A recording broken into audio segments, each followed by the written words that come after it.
diversidade muito grande nessa conferência. Então, a gente teve ontem uma discussão sobre gestão de pessoas no setor público, como você trazer pessoas mais qualificadas e deixá-las motivadas dentro do governo.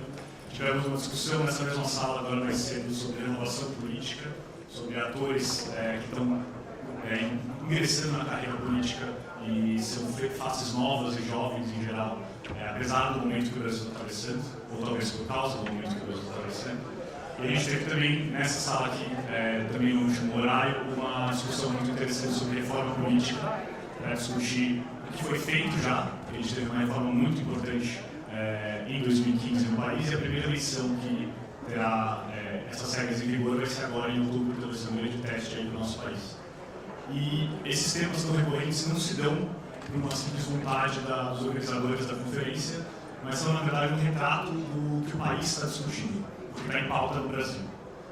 Isso acontece em virtude do momento que a gente está atravessando. É necessário, na verdade, é inevitável discutir governo e política para a gente tentar entender o que a gente está atravessando e como sair, especialmente, dessa situação. E hoje, o nosso tema é inovação no setor público. O que a gente quer estar se perguntando aqui é por que a gente enxerga tão poucas inovações dentro do governo? Parece ser mais fácil inovar, a gente ouve falar mais de inovação na iniciativa privada. Então a gente tem algumas hipóteses aqui para isso. Será que é uma questão de que as pessoas que estão no governo hoje não sabem inovar, elas não têm capacidade de inovar? Será que elas têm, mas não têm os incentivos certos?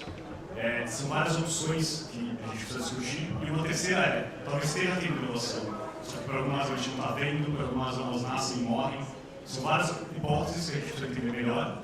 E a partir do diagnóstico que a gente construiu aqui, pensar o que a gente pode fazer para contornar esse problema, para tentar fazer o governo ser visto como um centro de inovação e melhorar, enfim, o debate e a qualidade da entrega de serviços públicos no Brasil.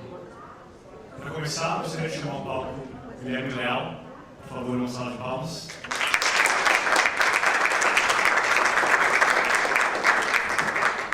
Só explicando a nossa composição, a gente vai ter 4 speakers aqui hoje, é a moderação.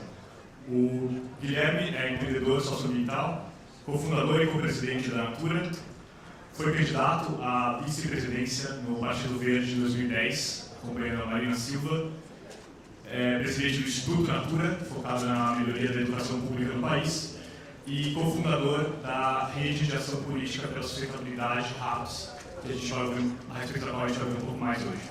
Obrigado, Guilherme. Gostaria de chamar agora ao palco o ministro Hussein Khallout, por favor.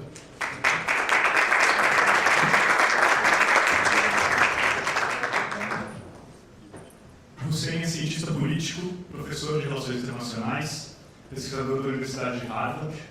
É também o primeiro latino-americano a integrar o Advisory Board da Harvard International Review e é atualmente o secretário da Secretaria de Assuntos Estratégicos da SAI do Governo Federal. Obrigado, Hussein. Em seguida, eu gostaria de chamar o palco a Lúcia Belmanello, por favor, uma salva de palmas.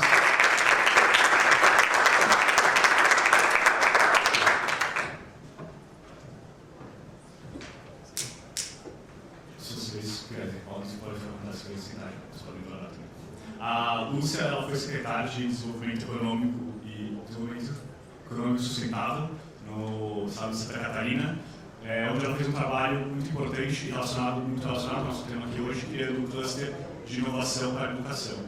Atualmente a Lúcia é presidente do CIEB e também tratando de inovação, mas do lado do terceiro setor, agora é também relacionado à educação. A gente vai ouvir um pouco sobre essa relação governo e sociedade civil na área de inovação aqui hoje também. Obrigado, Lúcia. Gostaria de chamar a Letícia ao palco, por favor.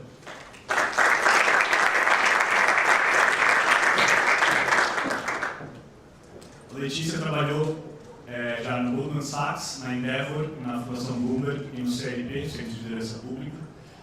Hoje ela é presidente executiva da Fundação Brava, a respeito da qual a gente também deve ver um pouco hoje, e fundadora do Brasil Lab, que certamente vai aparecer na nossa conversa também. Para moderar essa conversa com todos os nossos speakers, eu gostaria de chamar ao palco a Marina Cansado, por favor.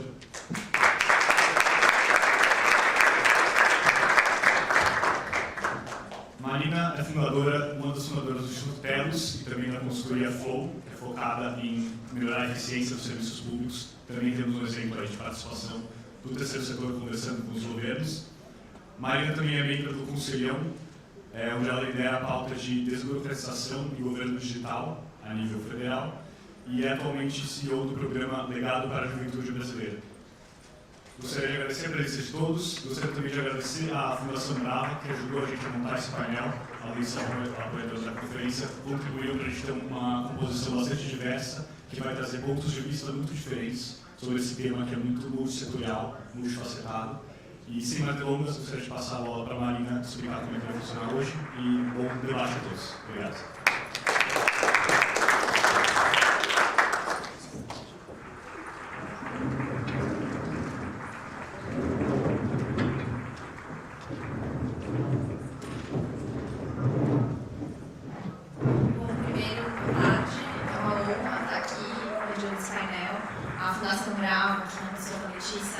Sempre foi há 10, 12 anos atrás, quando eu comecei a atuar, né, era um grande expoente, a organização que trouxe essa pauta para o Brasil. E o Guilherme, pela RAPS, sou parte da RAPS, uma das primeiras turmas também, uma pessoa que sempre me inspirou muito. A gente optou pensar em fazer esse painel, fazer mais um bate-papo. Então, eu vou fazer algumas perguntas aqui para estimular a nossa conversa e peço que vocês façam pelo aplicativo. Já que a gente está um grupo menorzinho, vai ser, acho que, bem bacana a gente fazer um formato de conversa. E para começar, inclusive para todo mundo ter clareza, né, de onde cada uma dessas pessoas fala, queria perguntar para vocês, na verdade pedir para vocês contarem um pouquinho como que vocês se conectaram com essa pauta da inovação pública.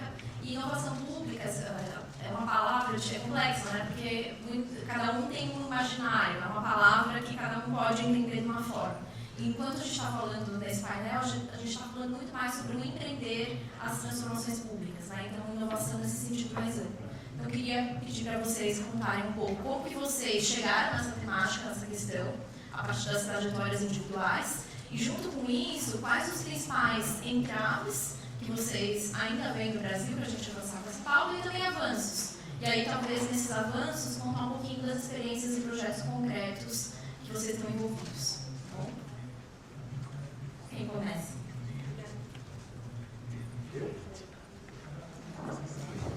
Vamos lá. Bom, boa tarde a todos. Prazer estar aqui. Super obrigado pelo convite. Eu queria primeiro que me toca muito o mote dessa conferência, desse Inovação que Transforma. Tem sido o mote da minha vida. Então, eu me identifico muito. Segundo, que eu estava falando para o João até na hora do lanche ali, do almoço, do fast food americano, que eu admiro outras coisas, nem tanto. Mas eu estava dizendo que este próprio encontro que vocês, estudantes de Harvard, do MIT, têm conduzido já na 4ª edição, é um exemplo de uma ação transformadora. Concretamente, promover essa discussão em torno de temas relevantes para a qualidade de vida dos brasileiros, para a evolução da sociedade brasileira.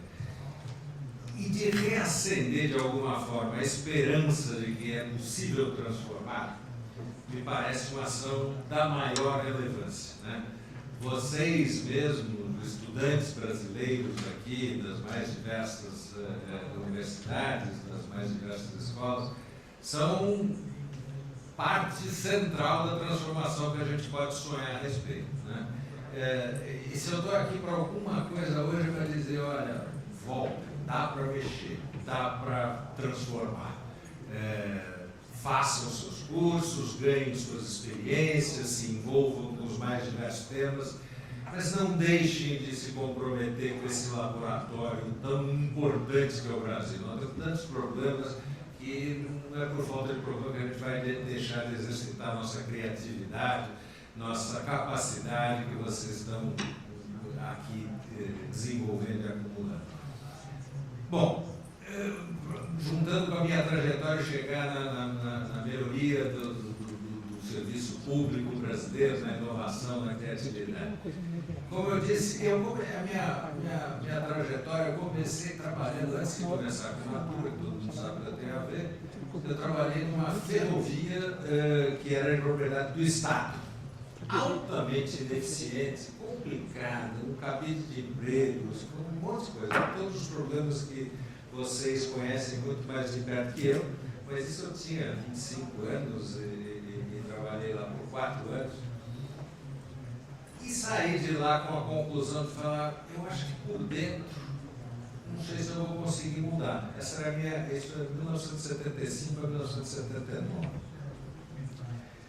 Bom, saí daí, fui empreender no setor privado. Confesso que aprendi muito com a força do empreendedorismo nos primeiros 10 anos que eu estive envolvido com a Natura. Era uma empresinha desse tamanho e foi a força empreendedora de milhares e milhares de consultoras que eu vi construírem uma marca que se transformou numa marca relevante. Então, eu tive um primeiro aprendizado que é assim, na vida real, vendo acontecer, como o empreendedorismo pode ser transformador. Né? Esta foi a minha primeira reflexão importante dessa minha experiência de vida. Um segundo momento muito importante, ao redor de 1992, ECO 92, etc., nós que éramos um conjunto de pequenas empresas, fizemos uma fusão e fomos, como eu costumo dizer, para o divã para refletir o que a gente quer ser quando crescer, o que de fato a gente acredita, etc., etc. E esse foi um momento muito importante, foi uma catarse onde a gente realmente expressou as nossas crenças e uma delas, são poucas mais relevantes. Primeiro que nós somos todos interdependentes, setor privado, setor público, cidadãos, todos nós dependemos uns dos outros e se a gente quer cuidar da nossa própria vida, a gente precisa cuidar da comunidade do qual a gente já faz parte, da sociedade, do ambiente, né, do qual somos parte. Bom, mas isso é muita filosofia, às vezes, pro forma, mas não foi. Foi o que realmente nos motivou a caminhar pelas trilhas que caminhamos ao longo desses mais de 30 anos. Uma outra crença fundamental era que empresas poderiam e deveriam ser agentes de transformação.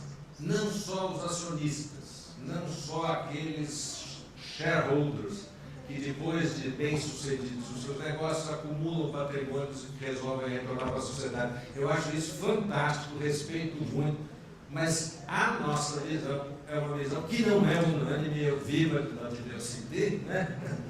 Mas eu entendo, nós entendemos que as empresas podem ser, na sua ação central, no seu core business, agentes de transformação. Isso vem dirigindo muitas das nossas ações ao longo desses muitos anos e fez com que, de alguma forma, a Natura buscasse, sem querer dar lição para ninguém, mas buscasse viver isso no seu cotidiano. Como é que ela podia contribuir para o desenvolvimento, seja de uma região, seja da conservação da biodiversidade, seja da inclusão social das suas consultoras, seja da educação pública, etc., etc. Eu tenho sou grato por ver uma série de resultados, eu diria que não desprezíveis, no mínimo reforçam a esperança de que é possível mudar. Um dos programas que nós temos de educação que gera fundos, inclusive, para o investimento na melhoria da educação pública, chama-se Crer para Ver, mais uma vez. A gente precisa acreditar que precisa mudar para se mobilizar, para voltar para o Brasil, para se desenvolver, mas se a gente não acredita, a gente vai buscar uma rede, tá certo? Para ficar observando, como eu costumo brincar, as folhas de coqueiro balançar. Então nós precisamos acreditar na possibilidade de transformação e nos mobilizar por ela. Dentro desse processo, então, ajudamos ação que transforma, começamos a contribuir para que um coletivo maior, para que pudesse estabelecer uma mudança de cultura empresarial, e isso remonta lá para 98, criação do Instituto Ethos, a questão da responsabilidade social empresarial, das práticas de gestão baseada em valores, etc., etc. fico feliz com o que temos feito? Não, feliz. O saldo final fala, bom, mas mudou muito, suficientemente a cultura empresarial? Obviamente a resposta é não. Nós estamos vivendo uma crise ética no Estado, no Brasil, que não é só dos políticos. Obviamente, nós temos o outro lado da mesa também envolvido. Mas, de qualquer forma, eu acho que houve uma mudança relevante. Pessoalmente, eu comecei a perceber que empresa responsável era importante, o business é um instrumento super relevante de transformação, mas não o suficiente. Essa história de deixa com o empresário sabe de tudo, eu acho uma maior bobagem do mundo. Por mais respeito que eu tenha por qualidade de gestão, por inovação, por medir, por fazer, por acontecer, mas não me venha com essa que o empresário, mesmo tira os empresários mau gestores, os empresários bons gestores saberão gerir os destinos de um país complexo como o nosso. Eu não estou dizendo que não precisa gestão, estou dizendo que não dá para ser arrogante. A sociedade se constrói politicamente, ela se constrói com a participação dos seus vários agentes sociais, econômicos, e é nesse diálogo, nessa que se constrói uma sociedade de melhor qualidade. Dentro disso também, a partir daquela década de 92, comecei a me envolver então com outras instituições da sociedade civil naquele momento. Fundação Abrinq, Instituto Etos, surge o Instituto Natura lá em 95, para a educação pública, etc, etc. Então, participei de diversas organizações da sociedade civil. Então, até 2010, eu não tinha participado da política. Era interessado em política, mas política não é comigo. Até que, pensando na vida, bom, o que dá para fazer? Qual é a contribuição que pode se trazer? Como é que eu posso contribuir para inovar, para ter um país melhor para morar? Onde é que estão esses potenciais? E, por circunstâncias de momento, resolvi participar, com muito orgulho, da campanha de Marina. Eu nunca pretendi ganhar as eleições de 2010, sendo muito sincero com vocês, mas eu achava que era uma oportunidade imperdível de trazer uma pauta, contribuir para uma agenda. Porque vocês vão se lembrar que naquela época nós estávamos discutindo quem tinha sido melhor. Fernando Henrique nos seus 8 anos ou Lula nos seus 8 anos. E os dois, obviamente, tiveram méritos e fizeram, o Brasil avançou significativamente nesses 16 anos desses dois governos. Mas é óbvio que tinha uma agenda enorme para ser endereçada pela frente, que em não tendo sido endereçada, na minha avaliação, obviamente, nos trouxe um pouco para essa situação, para essa recessão, para esse quadro econômico, etc., que eu espero que comece a se reverter. De qualquer forma, era uma oportunidade de uma atuação política, mas que não dialogava com a minha vocação pessoal. Sinto orgulhoso, contribuir, trazer essa agenda do que é um desenvolvimento sustentável, que se constrói em cima de uma percepção de dois vetores, basicamente, educação de qualidade para todos, oportunidade, de fato, assemelhada para todos, e percepção de que nós temos um diferencial comparativo, o Brasil, pelos seus recursos naturais, que se usado com inteligência, com educação, com crédito, pode nos gerar um diferencial competitivo muito relevante. Muito bem.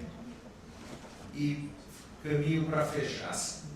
2010, terminado a campanha, falei, eu juro que eu não participo mais da linha de frente da política. Por quê? Porque não é minha vocação. Mas a política, eu saio dessa experiência com a convicção de que sem a política não se transforma nada. Não, é legal empresa bem intencionada, é legal cidadão participativo, uma série de organizações da sociedade civil, mas é na política que a gente consegue transformar, através da política a gente consegue transformar por atacar. Né? E aí tinha esse dilema para lidar, falar, pô, é super importante, eu quero ajudar a mudar o país, só que eu não consigo estar lá na linha de frente. Então, adotei a solução comum de falar, já que eu não sei fazer, eu preciso achar quem sabe e dar apoio para quem sabe. E foi assim que surgiu a RAPS, Rede de Ação Política pela Sustentabilidade. Em 2012, eu não tinha motivação para poder atuar partidariamente, respeito os partidos, acabei de participar do outro painel aqui, obviamente não dá para dispersar, por mais que hoje esteja esgotado o modelo pluripartidário, excessivo do Brasil, mas sem partido também, para organizar a vida política, é impossível isso acontecer, mas não me animava naquele momento, tendo tido a experiência tal, de partidos muito autocráticos, muito pouco democráticos, etc., etc. Não queria entrar na criação de mais um partido ou coisa dessa natureza. E, por outro lado, achava que essa criação de uma nova geração, o apoio ao desenvolvimento, à identificação, ao estímulo que novas lideranças pudessem se envolver com a política, e com um resgatar do servir o público, de fato, e não se servir da coisa pública, e de estar comprometido com discutir, sem dogmas, o que vem a ser um desenvolvimento socialmente inclusivo, ambientalmente sustentável, culturalmente sustentável. Quer dizer, isto era uma coisa que me entusiasmava e realmente falava, pô, eu não sei exatamente o que é isso, mas como vocês estão aqui, embora nós todos aqui estamos discutindo, então nós precisamos juntar gente que queira, que se mobilize por essa ideia, que queira se envolver com esse processo de transformação. E assim começou em 2012, nas vésperas da eleição municipal de 2012, foi o primeiro encontro da RAPS.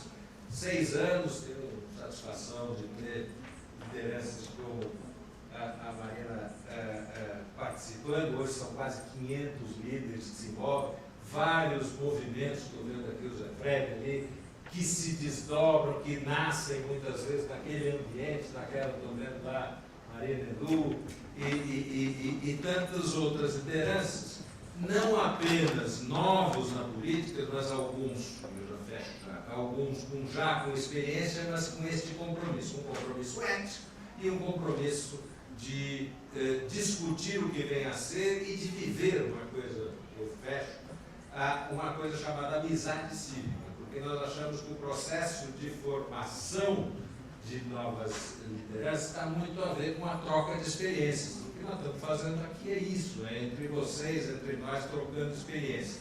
E a RAPS se baseia nesse conceito para ajudar novas lideranças a se envolverem com a política e, ao se envolver, promoverem a transformação, a inovação no serviço público. Hoje eu ouvi alguém falando, agora a minha memória me trai muito, mas que uma das grandes formas de, só para fechar com a importância da qualidade de serviço público, uma das grandes formas de tratar com a desigualdade não é só igualar a renda. Se você tiver serviços públicos de qualidade para a totalidade da população, você vai estar atuando fortemente para reduzir a desigualdade.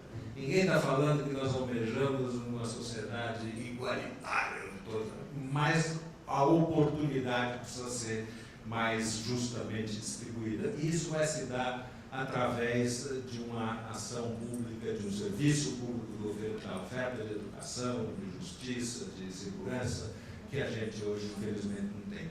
Então é isso, eu acredito, a minha mensagem final nesse momento, pelo menos, não vamos desistir, vamos, ação que transforma, tem muitas para fazer, nós vamos ouvir na sequência muitas outras ações que são transformadoras e justamente volto a parabenizar o grupo aqui por estar promovendo esse encontro. Obrigado.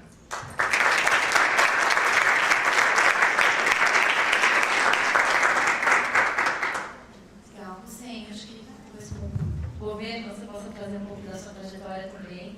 E aí, focando em inovação pública, né, o que você enxerga hoje que são os entraves, né, a partir da sua trajetória? Entraves e exemplos de coisas que já avançamos.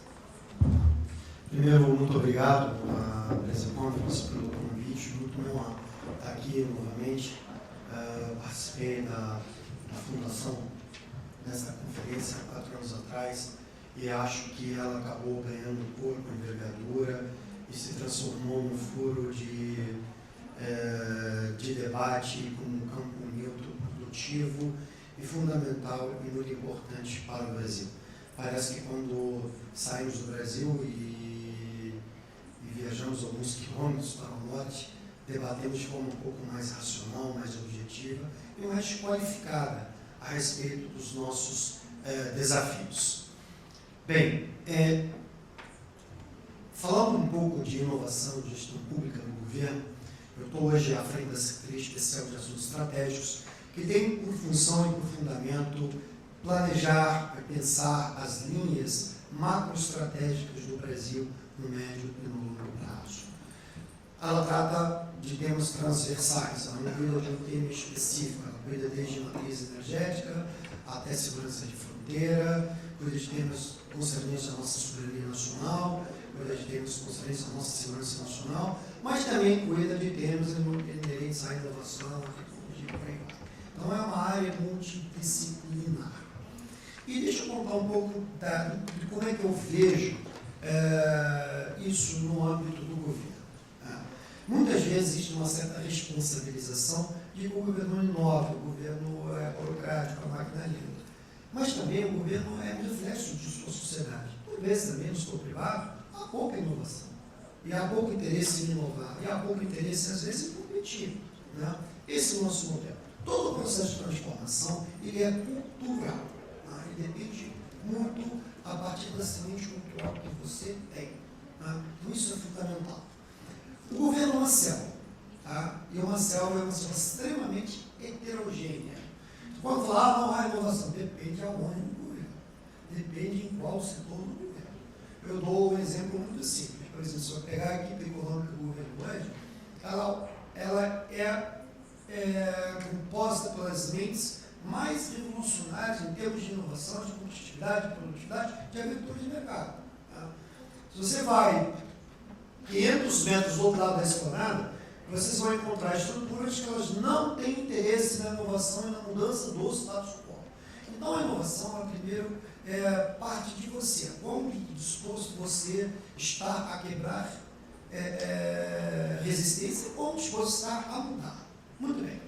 Dito isso, antes de falar do que eu estou fazendo, o que eu estou promovendo no governo, e entrando nessa selva e tentando desmantelar as características dessa selva chamada governo, as coisas funcionam em diferentes velocidades. Então, muitas vezes se generaliza que no governo não há inovação, etc. Isso é muito relativo. Né? Dou exemplo para vocês. Carreiras de Estado. O Ministério das Relações Exteriores é uma carreira extremamente hierárquica, é uma carreira extremamente rígida e é uma carreira que o centro decisório de inovação está na cúpula. Porém, a cúpula tem por tradição fazer movimentos extremamente lentos. Não se pode mover a máquina da política externa de forma brusca. Aonde está o polo da inovação dentro da política externa? Está na base, está nas pessoas que entram, cheias de ideias, cheias de perspectivas, cheias de visões diferentes. Na cadeia hierárquica, não há espaço para elas nesse processo de inovação, por exemplo. Tá? Então, isso depende do modelo. Você vai, por exemplo, para o Ministério da Fazenda, aí você depende de quais são as pessoas que estão lá circunstancialmente naquele momento e qual é o objetivo político daquelas pessoas que estão à frente daquele ministério. Então, existe uma assimetria na forma de pensar inovação e gestão pública eficiente. O que eu posso concordar a máquina é lenta, ela é extremamente lenta, ela é pesada, ela é extremamente pesada, ela é burocrática, ela é muito burocrática. Tá? Mas também é importante ter em consideração, acho que o Brasil tem quase 700 mil servidores públicos federais. Para que vocês tenham uma ideia. É muito grande, é muito pesado. O processo decisório é muito lento, ele passa por vários buracos. E nós, no Brasil, partimos da premissa de que o indivíduo é corrupto até ele provar o contrário. Então, você cria mecanismos e regulações para você impedir esse processo. E não que o cidadão é decente, honesto, vai propor a melhor política pública. Muito bem. No bojo dessa equação, falando dessas assimetrias existentes no âmbito do processo de inovação, na forma de se fazer política pública, os 700 mil funcionários, é muito difícil você encontrar incentivos para todos. A inovação depende muito do incentivo. No meu caso, eu não sou servidor público de carreira. Eu sou acadêmico, tive no setor privado, tive no governo em alguns momentos, vou para o governo. Eu assumo uma responsabilidade de Estado em alto nível e meu salário bruto é R$17 mil, líquido é 12.206. Então, eu ganho menos que o estagiário de qualquer da companhia do Guilherme Leal, bem provavelmente. São as responsabilidades que eu tenho. Mas eu estou lá pelo salário, eu estou lá por outros motivos. Tá? Então, só que no meu caso, eu tenho essa percepção, como eu falei, cultural.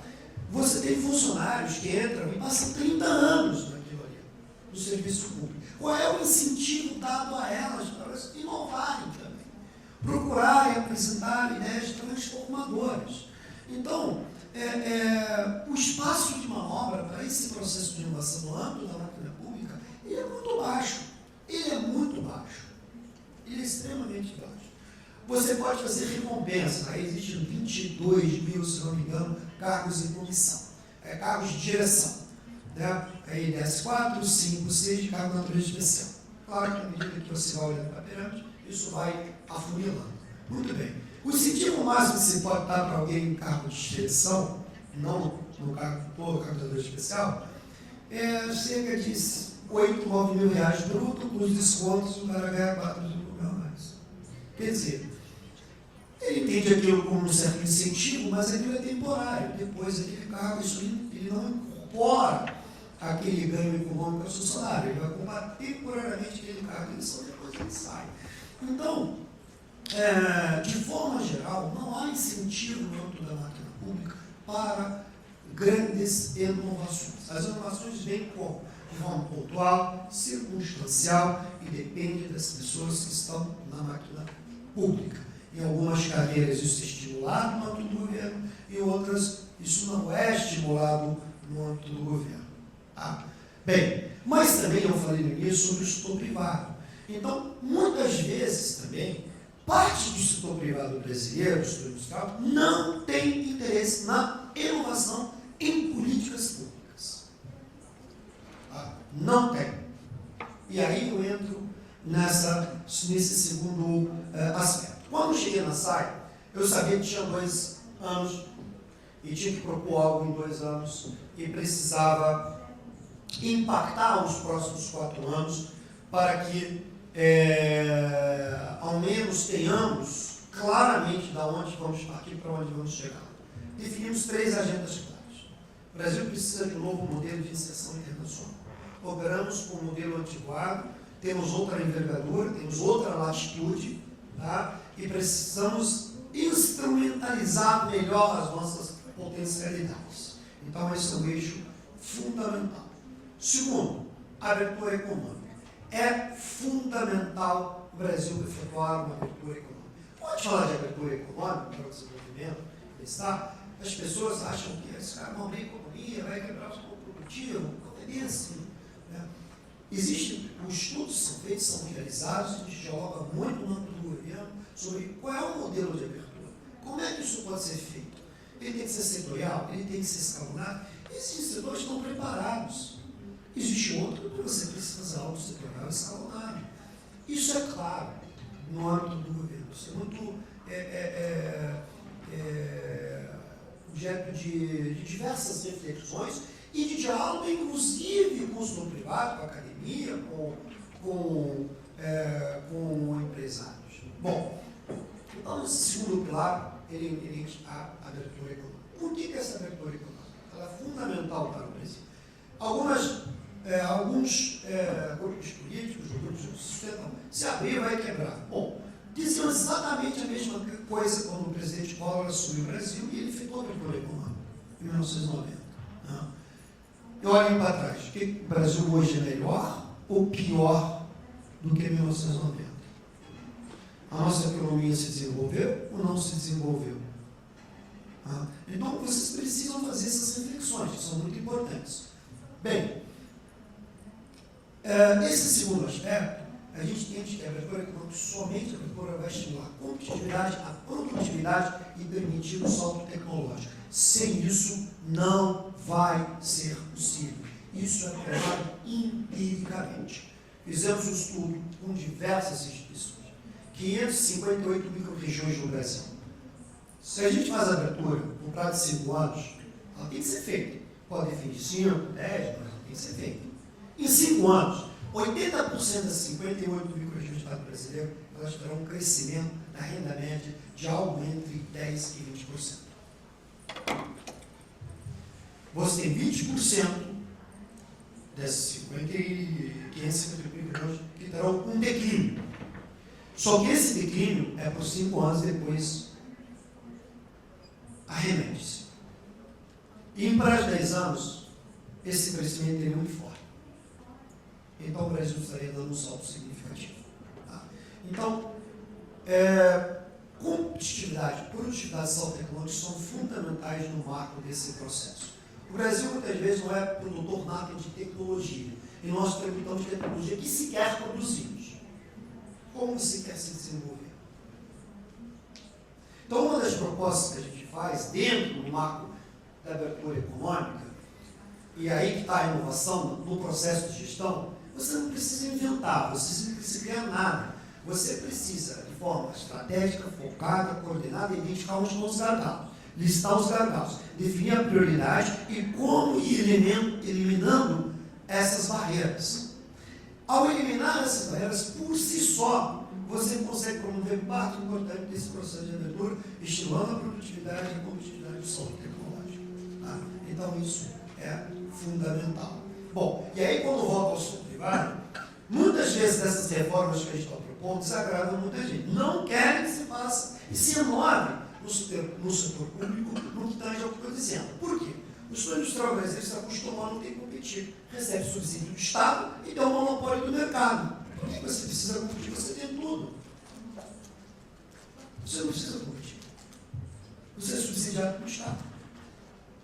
E você, por outro lado, tem um monopólio sobre o mercado. E isso acontece em vários segmentos. Eu quero citar aqui, se a gente falou, o setor de aço no Brasil. Um exemplo muito claro e concreto. A indústria de aço, o setor de aço no Brasil, ele é detentor de 93% do mercado no Brasil. Ou seja, 7% do mercado brasileiro é aberto à concorrência internacional. E havia uma proposta de tributar aço laminado a frio da espessura de 8 milímetros que vinha da China e da Rússia. Só que esse aço que vinha, ele vai para onde? Vai para indústrias que produzem eletrodomésticos populares, para fazer geladeira e fogão. Ao você ampliar a tributação, você está prejudicando quem? O interesse público, você está prejudicando quem? A sociedade mais pobre. Então, quer ter essa discussão. Porque os 93% do mercado que são denominados como conglomerado, a produção de aço que eles fazem é outra, é para fuselagem. É para outro tipo de atividade industrial. Portanto, isso é um exemplo muito simples que eu trago. E tem vários outros exemplos. Então, nós precisamos a forma ou parâmetro de pensar competitividade e produtividade no Brasil. Terceiro ponto, no âmbito do governo, que no âmbito dessa que a gente acha vital e importante, isso tem por relação com um momento circunstancial. Quando você está à frente de uma área estratégica, você não pode formular qualquer política ou qualquer estratégia que está desconexo do mundo, da sua realidade, tá? Das necessidades da sua sociedade e do impacto da decisão de outras nações em seu crescimento, seja econômico ou em sua influência política. Então, nós entendemos hoje que o Brasil precisa restaurar a sua base científica, tecnológica e industrial de defesa. Conhecer como base industrial de defesa.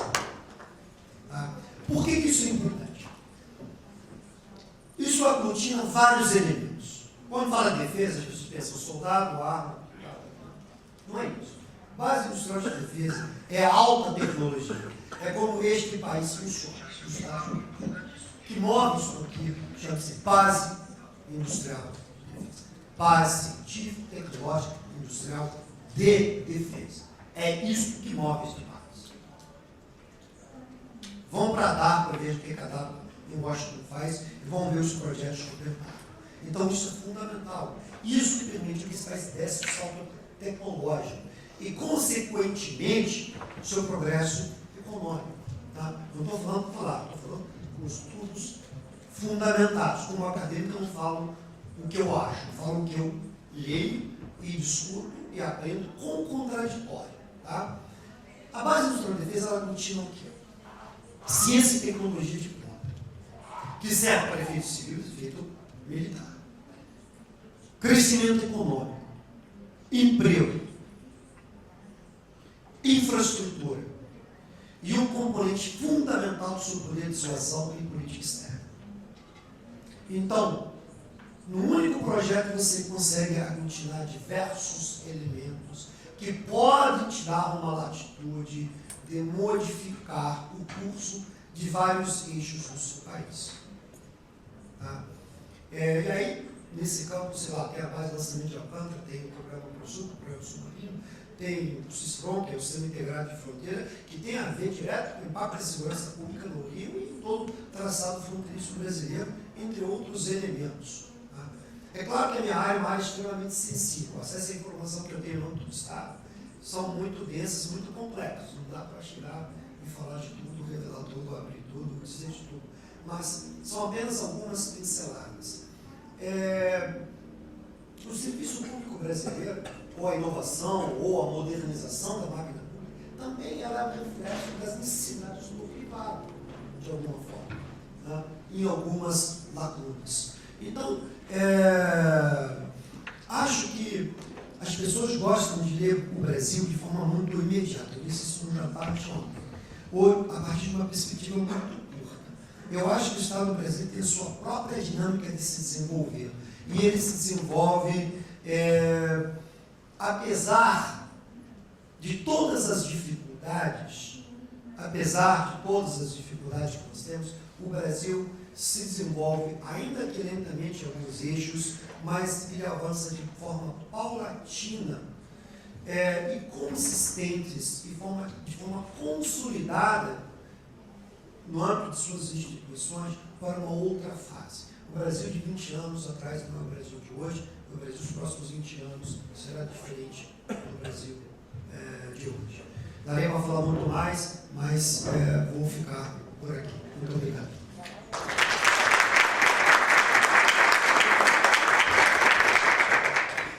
Letícia, agora você, da sociedade civil, se puder compartilhar um pouco.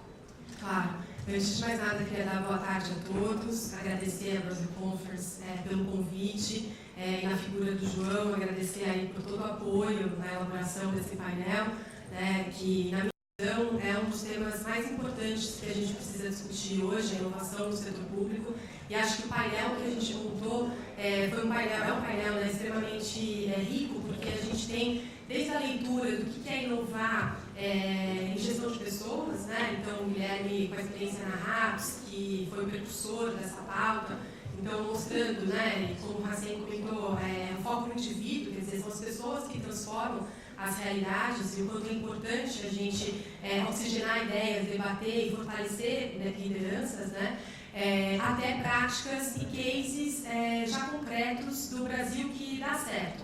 Então, a Lúcia no CIEB, mostrando já avanços nessa pauta de tecnologia na área de educação.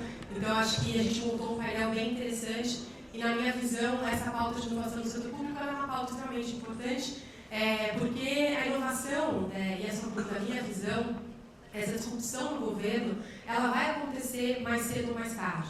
Eu concordo com tudo que você comentou a respeito da selva que é o setor público e das dificuldades, da morosidade, dos desafios, da burocracia, que é tão complexa, É um fato, e é sim muito difícil inovar no setor público, porque a gente não tem os incentivos hoje, né, para essa inovação, mas a disrupção ela vai acontecer, né? A gente já viu essa disrupção acontecendo no setor privado em mercados extremamente tradicionais, né, como varejo, mercado financeiro. Acho que isso foi muito falado ontem no painel de competitividade.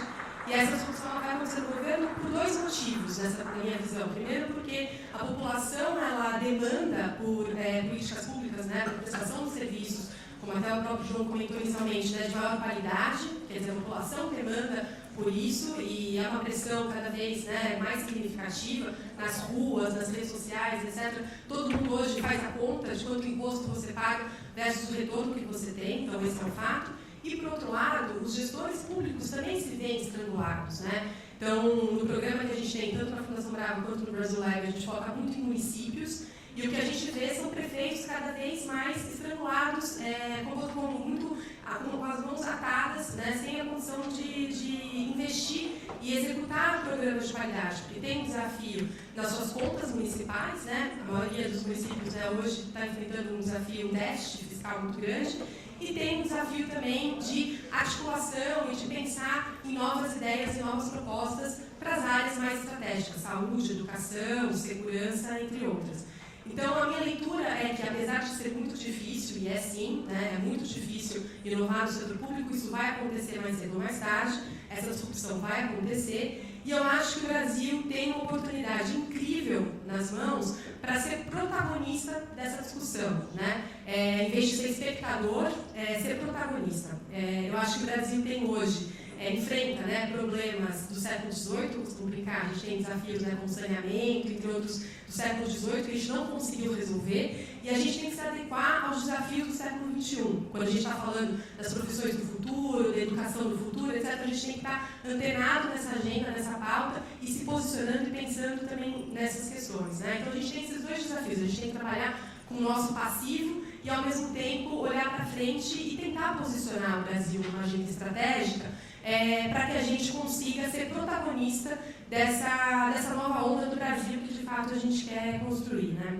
Então, dentro da minha trajetória, Marina, do que você provocou, né, para a gente falar aqui um pouquinho, eu acho que as duas experiências, né, mais importantes de mencionar foi a minha experiência na Endeavor, né, inicialmente, e aí faço muito eco ao que o Guilherme comentou da força do empreendedorismo brasileiro, né? Então, quando eu trabalhei na Endeavor, era o início da Endeavor, a palavra empreendedorismo ainda nem existia no dicionário, e a gente estava fomentando essa pauta de novos heróis brasileiros, né?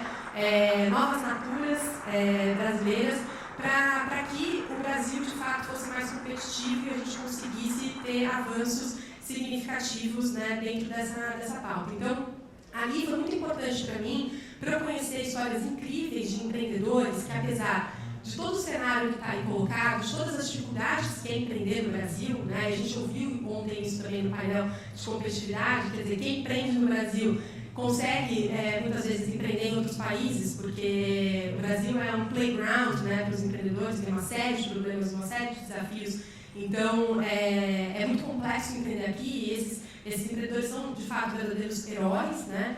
Então, essa experiência de conhecer esses empreendedores, conhecer essas histórias, foi muito incrível. Eu vi o quanto que a gente tem essa força, que a gente precisa dar luz a essa pauta positiva, né, dos nossos empreendedores. E mais do que isso, eu vi também a importância da gente transformar essa força empreendedora, que hoje é uma força, né, ainda muito do empreendedorismo de subsistência, né, Guilherme, para um empreendedorismo mais focado na inovação, na tecnologia. Então, esse é o caminho que ao longo da minha trajetória na Endeavor a gente tentou percorrer muito para estimular e acelerar esses empreendedores para que eles buscassem essa pauta tecnológica e buscassem esse diálogo, né, com diferentes atores para o Brasil se tornar mais competitivo. Essa foi uma experiência muito importante. E depois, a minha experiência na Fundação Bravo, onde eu fiquei 9 anos, trabalhando aí com diferentes governos, tanto no nível estadual quanto no nível municipal, e conhecendo, sim, muitos líderes do outro lado do balcão que estão abertos para a pauta da inovação, né? E a pauta da inovação, no sentido que a Marina comentou, da experimentação, né? Não é uma pauta de inovação simplesmente com base tecnológica, é uma pauta da inovação de experimentar, de você dialogar, de você trazer outros arranjos institucionais para o jogo, de você dialogar, de você abrir espaço para a academia, para empreendedores, para atores da sociedade civil, também contribuírem com um bom diagnóstico do problema, seja ele qual for, e um bom diagnóstico de possíveis soluções, né? Então, a minha experiência na Fundação Brava foi muito rica, porque a Fundação Brava, para quem não conhece, é a Fundação da Família Sicupira, né? E a gente, durante muito tempo, ao longo dos 15 anos iniciais da Fundação Brava, a gente investiu nessa pauta de gestão do setor público e a gente experimentou muita coisa com os estados e municípios, prototipando soluções na área de saúde, segurança, buscando resultados, né, melhores para políticas públicas já existentes. E essa foi uma experiência muito bacana, porque eu conheci esses líderes que estão, de fato, abertos para a roda da inovação, e aí eu percebi também que a gente não pode só dar descrédito no setor público, dizer que nada funciona no setor público, que a burocracia que não vai ser possível inovar, não vai ser possível transformar. Não é verdade. Tem sim ilhas de excelência, tem sim casos interessantes acontecendo, né? E aí, a partir dessas duas experiências, há 3 anos atrás, eu resolvi empreender o Brasil Lab, que é uma associação, né, sem fins lucrativos, é uma ONG, que tem como pauta levar a inovação para o setor público a partir da interlocução de diferentes atores, especialmente da interlocução de empreendedores com o setor público. Eu tive a chance de conhecer experiências internacionais, principalmente a experiência de Barcelona, que é o Barcelona Open Challenge, onde o prefeito de Barcelona, todo ano, ele faz um pitch dos seus principais problemas e ele convoca empreendedores a apresentarem as soluções, né, para esses principais problemas. E o que foi muito legal da experiência de Barcelona é que eles construíram um arcabouço jurídico para a contratação dessas startups. Então, eles fizeram um fast track, né, uma lei específica para a contratação dessas startups, porque startups têm uma taxa de mortalidade muito mais alta, não atendem todos os requisitos, né, de certificados, etc., para a contratação via licitação, etc. Então, a experiência de Barcelona foi muito positiva, porque eu vi ali um modelo interessante, onde o setor público, ele abre, né, os seus principais problemas, ele apresenta diagnósticos, ele coloca para a população, né, e para o setor privado, para a sociedade civil, onde que ele quer, de forma estratégica, contribuições para depois implementar soluções. Eu acho que esse é um ponto extremamente importante, né? E aí eu acho que essa pauta de você ter uma visão estratégica. Eu estive recentemente em Israel e vi isso acontecendo lá. Eles têm um planejamento de país e eles têm um planejamento estratégico onde eles colocam para a sociedade, né, onde eles querem receber contribuições, seja de empreendedores, seja da academia, etc. Então, acho que esse é um ponto interessante.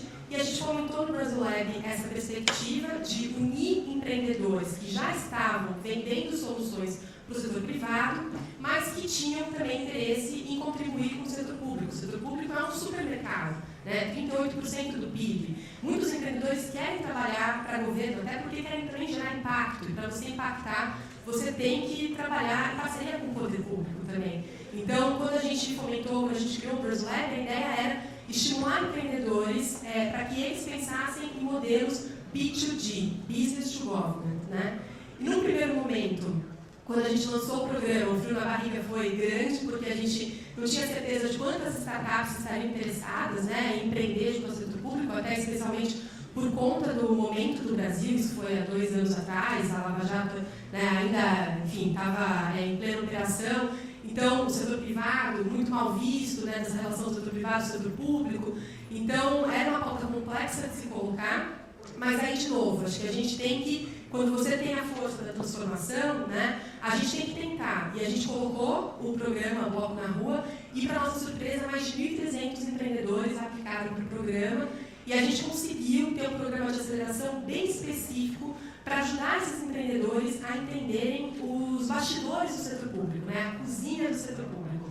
Então, o que é uma parceria público-privado? O que é a Lei 8666? Como é que eu vendo para o setor público? Como é que eu entendo o desafio do setor público, né? Quais são os caminhos para eu atuar junto com a Secretaria de Educação, a Secretaria de Saúde, etc. Então, o nosso programa ele é muito focado em dar esses caminhos para os empreendedores, e o que é legal é que a gente tem uma rede de mentores que já atuaram no setor público, né? Então, secretários, gestores, etc., ou atuam, inclusive, atualmente, e contribuem com conversas bem diretas com os empreendedores para que eles possam pensar em soluções.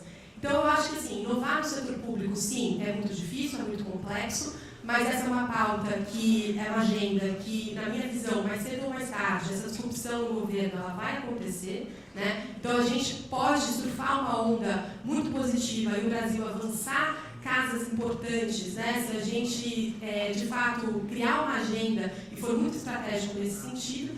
E aí, eu acho que esse diálogo com a sociedade civil, como a Marina colocou, a minha experiência ao longo desses 18 anos foi muito concentrada na sociedade civil. Eu comecei no mercado financeiro, mas logo depois fui para a Endeavor, Fundação Brava, e depois fiquei como consultora durante 6 anos para fundações, institutos, né, como a Fundação Bloomberg e outras. Então, a minha experiência é muito da sociedade civil. Eu tive uma experiência muito breve no setor público, na Secretaria de Planejamento de Minas Gerais. E eu acho que a sociedade civil ela tem um papel fundamental, porque a gente tem que provocar cada vez mais o setor público a sair dessa zona de conforto, né?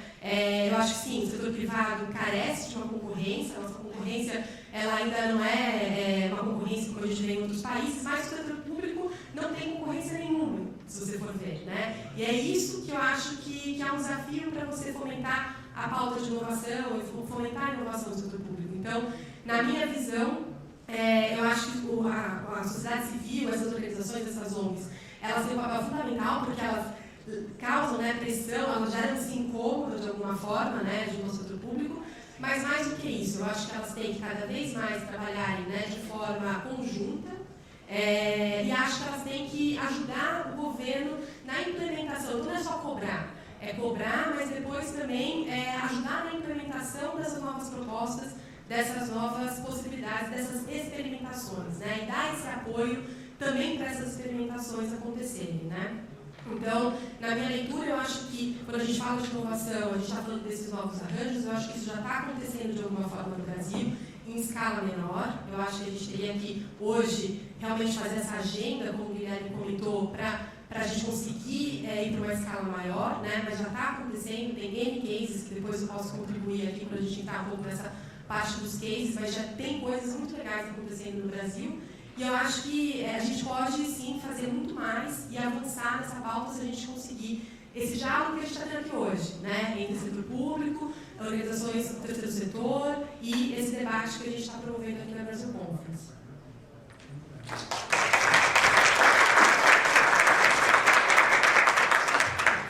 Você já passou pelo governo, agora na sociedade civil, conta um pouquinho dessa experiência para a gente. Boa tarde a todos. A primeira coisa que eu queria dizer é que eu estudei aqui há 25 anos